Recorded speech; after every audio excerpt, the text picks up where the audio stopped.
Just now, a gameplay video of the new part of Age of History was released on Lukasz Jakowski channel, the developer of Age of History series. What? What's been going on? Really gonna to figure out what's happening and discuss in detail all the information available at that moment. But before we start, don't forget to subscribe to the channel so you don't miss another videos about Age of History. Perhaps if there's any another news in the future about this game, I will also release some videos because I thought I'll subscribe already and like, comment what you think about all this, and we begin. So briefly today, June 13, a trailer was released, but no, not a trailer, a gameplay trailer, a gameplay video, Age of History 2 Definitive Edition. What does it mean?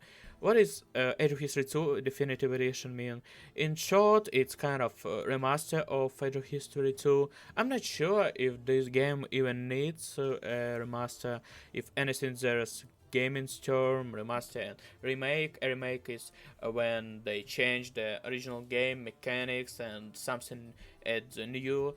A remaster is when they update the graphics, essentially modernizing the game, and there's Presley remaster. An 8 minutes video was released where he showed a new gameplay feature.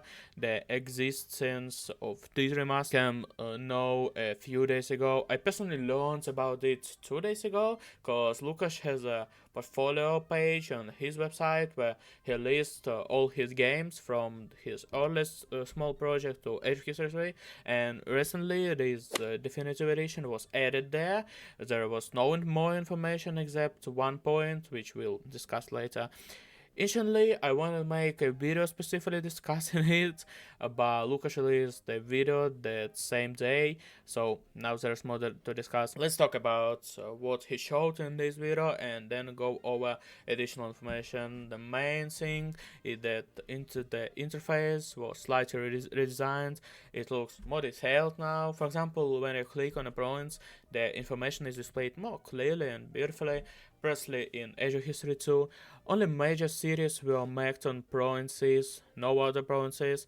The name only appeared when you clicked, and now, like in Age of History 3, the province names are always shown directly on the map.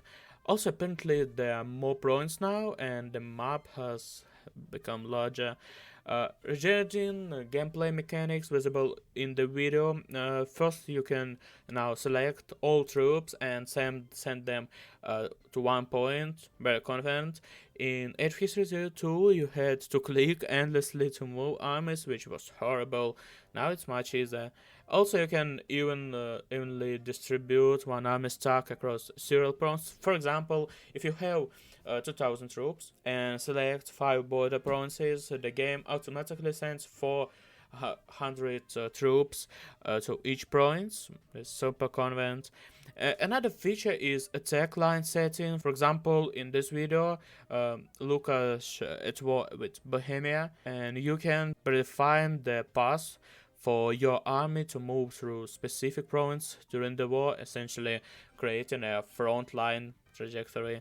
There are also simplified province assimilation and investment feature. 2 arrows next to each button allow you to automatically set maximum values. For example, 50 tons for assimilation or the maximum money investment in province. This reduces the number of clicks and saves a lot of time. The same applies of building like farms or libraries. You can press a button and automatically build to the highest level allowed by your technology. Again, very convenient. That was everything noteworthy I saw in video. Now let's move on to the game Steam page. In Steam description and what's new in this edition, Lukasz writes modernized menus, simplified interface, as we discussed, improved map visuals, province names directly on the map, true, looks better, new province border aesthetic, fair, looks better, a new gameplay feature, we covered tools, Steam Workshop support, you can now add mods, which is cool and convenient. The original Age of History 2 also received workshop support recently, but there aren't many mods there yet. However, I believe the workshop edition might not be very useful, cause one of Age of History 2 main advantages over Age of History 3, its massive number of modes. Age of History 2 has been around for about 70 years, while Age of History 3 only 7, 8 months. Thus, many modes exist for Age of History 2 that likely won't work in this remaster. I highly doubt that 90% of modders will not port the Age of History 2 modes to the remaster, cause it would be too much trouble, so we're likely losing a lot of mods content with this transition unless new mods get made or old ones get ported. Their last item mentioned in their update engine and improved in performance. Personally, I never had performance issues in Age of History 2, but mod developers say that Age of History 2 was poorly coded, making large mods fragile, so perhaps this is an improvement. In the main description, Lucas also writes that it's a classic grand strategy with a new gameplay improvements, a new map, new utilization, and new scenarios. Speaking of scenarios, in the video, he opened the scenarios tab and the top parts look unchanged from Age of History 2. Even World War 1 scenario is still missing, which has been a bit of a meme. It's odd that World War 1 wasn't added despite being an obvious candidate. The game will also feature additional government types, cool, now new wonders, unclearly if they'll give bonuses, but improved graphics, full Steam Workshop integration, and more. Now, let's talk about my opinion of this. First, Lucas had a huge problem. He seems uninterested in support his game long term. This game does a few updates and then moves on. We saw this with Age of History 2 and Age of History 3. He had 3 updates. Age of History 3 still in beta, including a poorly functioning multiplayer. And instead of fixing that, he's developing something new. Age of History 3 had massive potential, especially on mobile, where most games are. For example, on my YouTube stats, 60% of my views come from phones and only 20% from PC. I suspect the same applies to games. At launch, more than 7,000 people played in Age of History 3 on Steam alone, which is great result for an indie game. Compare that to Paradox titles like Victoria 2, where now play, for example, like 10,000, or Cities Skylines 2 now play like 15,000 a day, and Age of History 3 had serious interest or even on PC. Again, Age of History 3 had enormous potential, but to build a massive mobile audience to the lack of competitors in this niche.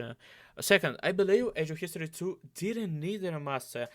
This game wasn't feel like a separate game, and more like a major update for Age of History 2. This change could have been free of or paid expansion for Age of History 2, but now it's sold as a separate game, like paid.